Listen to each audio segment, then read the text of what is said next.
पुलवामा हमले के बाद पाकिस्तानी आतंकी और जैश सरगना के खिलाफ भारत की घेराबंदी को लेकर निर्णायक दिन। अंतर्राष्ट्रीय आतंकी घोषित हो सकता है मसूद अजहर। 10 दिन पहले अमेरिका, फ्रांस और ब्रिटेन की तरफ से संयुक्त राष्ट्र सुरक्षा परिषद में लाया गया था प्रस्ताव। आज सदस्य देश रखेंगे अपनी राय।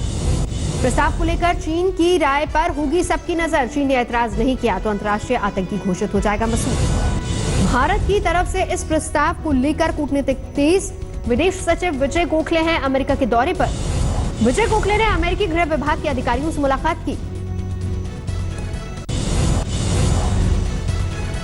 पाकिस्तान के खिलाफ भारत की चौतरफा घेराबंदी। संयुक्त राष्ट्र मानवाधिकार आयोग में उठाया पुलवामा हमले का मुद्दा। जिनेवा में चल रही है यूएनएचआरसी की बैठक। भारत की तरफ से सचिव मिनी खुम्मम ने पाकिस्तान के बयान पर दिया जवाब। जवाब में परवेज मुशर्रफ और दुर्रानी के बयान का किया गया जिक्र। भारत ने कहा मौजूदा विदेश मंत्री ने भी माना है अजहर मसूद का ठिकाना पाकिस्तान में है। कश्मीर के राजनीतिक कार्यकर्ताओं ने की पुलवामा हमले की निंदा। आतंकवादी कैंपों को खत्म करने की अपील। 1947 में भी किया था हमला। United Kashmir Peoples National Party के चेयरमैन सरदार शौकत अली कश्मीरी ने कहा पाकिस्तान कश्मीर में भड़काता है हिंसा। मोदी के राज्य से राहुल गांधी का बड़ा ऐलान। कहा सत्ता में आई कांग्रेस तो बदल देंगे जीएसटी। मैं आप सबको आश्वासन देना चाहता हूं कि 2019 में जैसे ही कांग्रेस पार्टी की सरकार बनेगी वैसे ही हम जीएसटी को रिफॉर्म करके आपको एक टैक्स वाली जीएसटी दे देंगे। गुजरात से राहुल गांधी ने किसानों को भी दिलाया भरोसा। कहा सरकार बनी तो 15 दिन के भीतर माफ होगा कर्ज।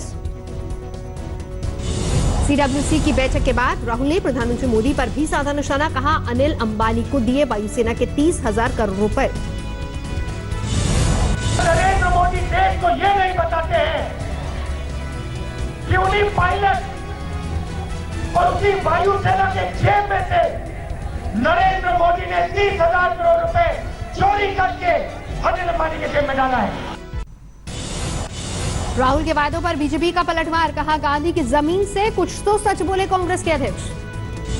सीडब्ल्यूसी की बैठक में सोनिया गांधी ने भी मोदी पर किया वार। कहा खुद को पीड़ित दिखाते हैं प्रधानमंत्री। सियासत में एंट्री के बाद प्रियंका की पहली रैली। बेरोजगारी को लेकर प्रधानमंत्री मोदी पर जोरदार निशाना। प्रियंका गांधी वाड्रा ने लोगों से की सोच समझकर वोट करने की अपील। कहा आजादी की लड़ाई से कम नहीं है अगला चुनाव। आप एक एक जना जो यहाँ बैठा है इस जिम्मेदारी को समझिए। आगे जैसे परेश जी ने कहा आजादी की लड़ाई से कोई कम नहीं है। दिल्ली में राष्ट्रीय सुरक्षा पर आज तक ने किया सुरक्षा सभा का आयोजन। कई मंत्रियों समेत सियासत के तमाम दिग्गजों ने की शिरकत। सुरक्षा सभा में अरुण जेटली ने राहुल गांधी पर साधा निशाना। कहा झूठ बोलते हैं कांग्रेस के अध्यक्ष। आज तक के कार्यक्रम में केंद्रीय मंत्री प्रकाश जावड़ेकर का दावा चुनाव हो या ना हो नहीं होगा देश की सुरक्षा से खिलवाड़। सुरक्षा सभा में कांग्रेस ने राफेल को लेकर उठाए सवाल। मनीष तिवारी बोले 126 के बदले क्यों मंगाए गए सिर्फ 36 फाइटर प्लेन। सुरक्षा सभा में रविशंकर प्रसाद ने भी राहुल गांधी पर साधा निशाना। कहा अपनी क्षमता से नहीं बने हैं कांग्रेस के अध्यक्ष।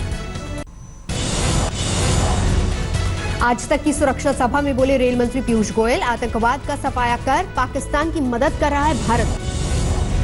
एयर स्ट्राइक के चुनावी फायदे के सवाल पर बोले विदेश राज्य मंत्री जनरल वीके सिंह हर अच्छे काम का लाभ मिलता है। कांग्रेस नेता अभिषेक मनु सिंह भी बोले सेना के शौर्य पर बीजेपी से ज्यादा सस्ती राजनीति किसी ने नहीं की। सेना की वर्दी पहनकर प्रचार करते हैं बीजेपी नेता। सुरक्षा सभा में रक्षा मंत्री ने की पाकिस्तान से वो लौटे विंग कमांडर से मुलाकात की चर्चा। कहा अभिनंदन को जो ट्रेनिंग मिली वही किया। सुरक्षा सभा में कांग्रेस ने मोदी सरकार को घेरा। कपिल सिब्बल बोले किसी क्षेत्र में नहीं लिए ठोस फैसले। लोकसभा चुनाव के लिए तारीखों के ऐलान के साथ ही बीजेपी की प्रचार प्लानिंग फाइनल। प्रधानमंत्री मोदी समेत स्टार प्रचारकों की 1000 रैलियां।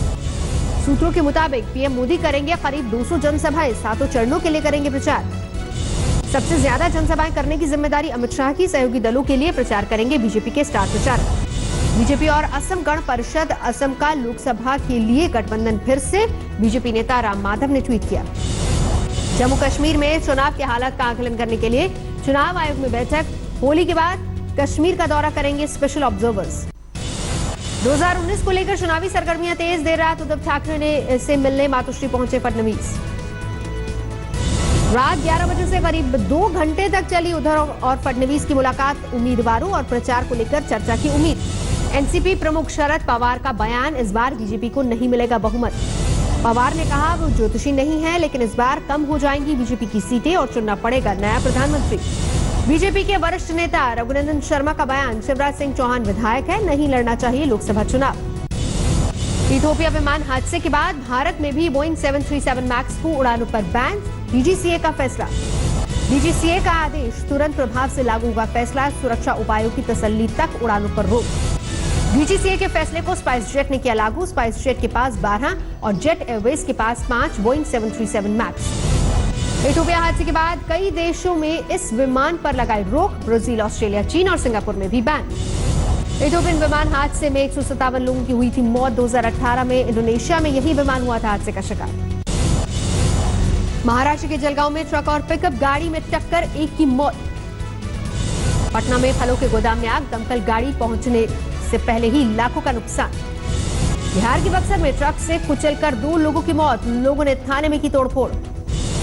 यूपी के शाजापुर में 70 मजदूर नेपाल में बने बंधक, परिवार वालों ने सरकार से लगाई गुहार। परिवार वालों के मुताबिक ठेकेदार ने नेपाल में जाकर भट्टा मालिक के साथ की सौदेबाजी, फोन पर मजदूरों ने सुनाई आपबीती।